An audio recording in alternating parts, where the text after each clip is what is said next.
over to you, Tina. Now, there's a story going around, isn't there, about Facebook? Uh, Weird stories about Facebook. I mean, Facebook's probably not got a great reputation, but can you tell us more about what's happening with Facebook? Yes, we've got Silkie Carlo here from Big Brother Watch to tell us a bit more about it. But basically, they've done an interesting social experiment where they've set up dummy accounts, I believe, and tried out what happens if you put politicians' quotes online. Hi, Silkie. Thanks for joining us. Can you tell us a bit more about this? Hi, good morning. It's really good to be with you all.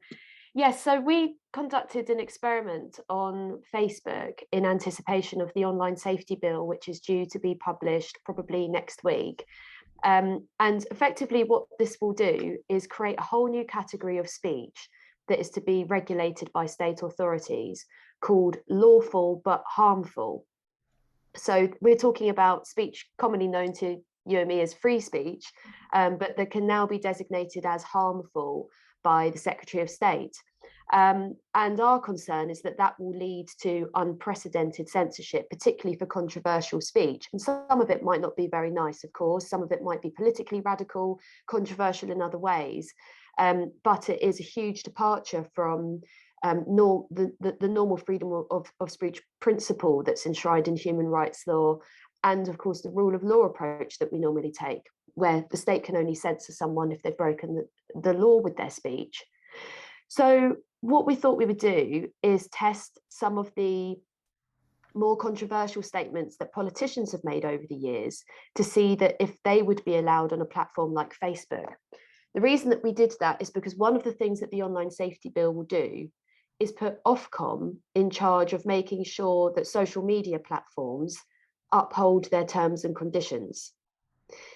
The reason that's a strange thing in our view for the government to do is because, as some of you might know, the terms and conditions on platforms like Facebook and Twitter go far beyond, they're far more restrictive than our domestic laws. So you can be taken off of Twitter or Facebook for a whole host of reasons when you're giving your lawful opinions and communicating in a lawful way. Those terms and conditions are American corporate contractual terms designed to protect the company, not to benefit the individual. So we thought we would test how this would work in practice. We tested controversial statements by Boris Johnson, Nadine Dorries, who is in charge of the bill as Culture Secretary, and we also tested Angela Rayner's recent comments on shoot terrorists first, and all of them were taken off Facebook. So what we've shown is that Facebook is far more restrictive than domestic law, as we already know, and that what we will be doing is giving state backing to corporate terms and conditions that are going to cause unprecedented censorship for, yes, unpleasant, but actually lawful speech online. So, I mean, the comment by Angela Rayner was pretty disgusting, but Yes. as you say, she's not exactly a terrorist or whatever, so you could easily imagine that somebody talking about BDS, talking about Israel, and this is happening already, isn't it? There's a lot of censorship going on Facebook already, and this is going to get worse, and they're being threatened with punishment as well, aren't they, these companies? So they will make an extra effort to be even more rigorous in their approaches, aren't they? That's exactly right. And as we can see, even in the middle of the current situation, the horrendous attack on Ukraine, yet again, companies are politicizing their terms and conditions. And sure, in the moment, we might think that some of those changes might be justified or some won't be. But the whole point is this is completely detached from the rule of law. So you end up with politicized terms and conditions that absolutely could be applied to all kinds of other political movements and radical political movements. It wasn't that long ago that the Socialist Workers' Party was just eradicated from Facebook, and it wasn't until there was a big backlash that they were reinstated, and that was for no real clear obvious reason. And it has happened to all kinds of marginalized groups, outlets. The Kill the Bill Twitter account was removed at least twice, which we complained to Twitter about.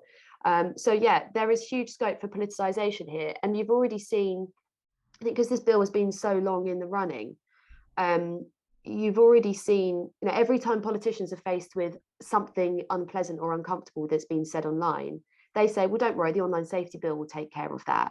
So it's becoming like the dustbin for uncomfortable speech or unpopular speech. And, you've even seen Priti Patel saying that videos of migrant journeys should be banned because it's harmful, because it's encouraging people to come over. You can see the slippery slope here in terms of political speech control. And that's what we're really worried about. The right approach for the government to take would be to centre this policy in human rights and the rule of law. There's no way, in our view, that state authorities should be able to censor someone for something they've said that's lawful. It means really that we're abandoning human rights principles. And I'm afraid it's been really sad to see that on what is clearly a really controversial bill, the Labour front bench has pledged unconditional support for it. Because Keir Starmer said at the dispatch box that if the government would bring it forward quicker, he would give it his full support, which is a ludicrous thing to say because he hasn't even read the bill. And in fact, as we've shown, it would end up giving state backing to censorship of the highest ranking people in his team.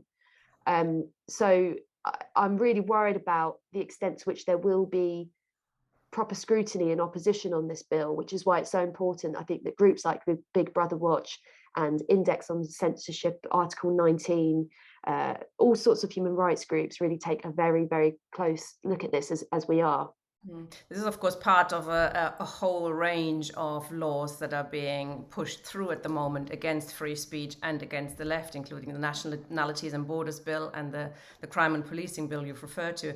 And what I find interesting about the online safety bill now, within this context, Facebook has just allowed death threats against Putin. That's fine. You can make those kind of threats against him, which also leads ad absurdum the whole idea that, the media are neutral, etc. You can do it against what is now currently the enemy, but, not anybody else. It's ridiculous. Yeah, there's been real double standards in the way that social media companies have responded to this conflict as compared to prior conflicts. There is no doubt that this is really complex. And there are no straightforward answers on what rules I think should be invented and applied at this stage where the conflict is or the attack on Ukraine is concerned.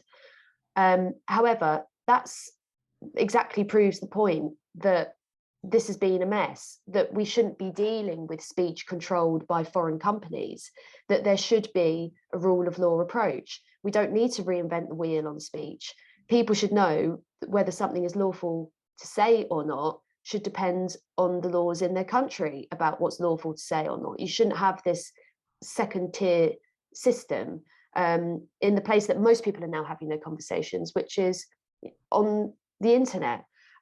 So yeah, there has been a huge amount of hypocrisy and confusion. And these are really serious things. When you have really powerful foreign companies like Facebook and Twitter wading into controlling the speech of nations who are under attack, controlling the speech or withdrawing their services from countries like Russia, it has a real impact on politics and people's future and people's lives and people's freedom.